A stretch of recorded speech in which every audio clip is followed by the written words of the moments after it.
کتونکو د بېباک رایې دپاره نن 16 دسمبر دی هغه د پیس ناوړې پیښه چې اوس هم زمونږ زړونه پرخر دي په سیکل دغه ناست دغه ماشوم چې دې وخت کې د سکول نه راغی د ده احساسات او جذبات په شریکو. نوم دې څه دی؟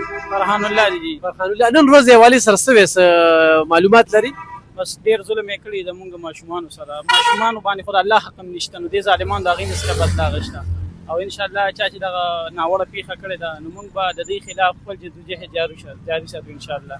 هغه جدوجهد څه دی چې بېتعلیم به نور دا دلته صوبه کې نه کېږي؟ نه، موږ به انشاءالله خپلو وړو له ټوپک په دې قلم ورکوو او انشاءالله خپلو ماشومانو ته به دا ښایو چې ستاسو اصلي دشمنان دغه دي، ستاسو د تعلیم خلاف چې کوم ودرېږي او تاسو نه قلم د ستاسو د ګوتو نه وباسي همدغه خلک دي، د دې خلاف په خپل جدوجهد انشاءالله جاري ساتئ.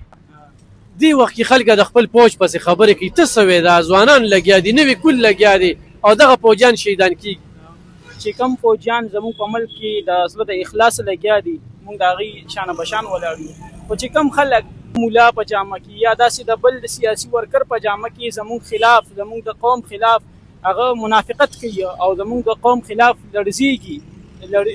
لړاویږي، نو موږ که هغه مولا دی زمونږ د مولا په جامه کې دي، د سیاستدان په جامه کې دي، خو چې زمونږ د قوم او زمونږ د پاک وطن خلاف جنګیږي موږ به انشاءالله خپل د هغوی نه انتقام ولو او کوم چې زمونږ د مولا په جامه کې، د سیاستدان په جامه کې او د فوج په جامه کې اصلي رهنماګان دي زمونږ د ملک خیرخوا دي، موږ هغوی سره د زړه د کومې نه شکریا ده که موږ هغوی سره ولاړ یو، که موږ ته هر ټایم هغوی حکم کوي موږ هغوی په حکم باندې لبیک وایو. او هغه فتنة الخوارج ته څه وایې چې تعلیم به نور دا ماشومان نه کوي، هغوی د څه پیغام ورکوي؟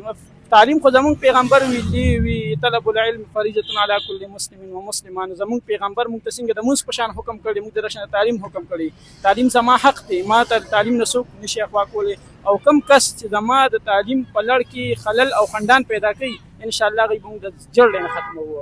هغوی به موږ د جړ نه ختموو. ګرانو کتونکو دغه د یو ځوان خبرې، د یو ځوان احساسات، د خپل ملک سره مینه چې څوک هم ملک سره غداره دي خلاف یې یو او د هغوی خلاف په جنګېږو. د دې ځوان د دې خبرو نه قیاس واخلئ. ډېره مننه.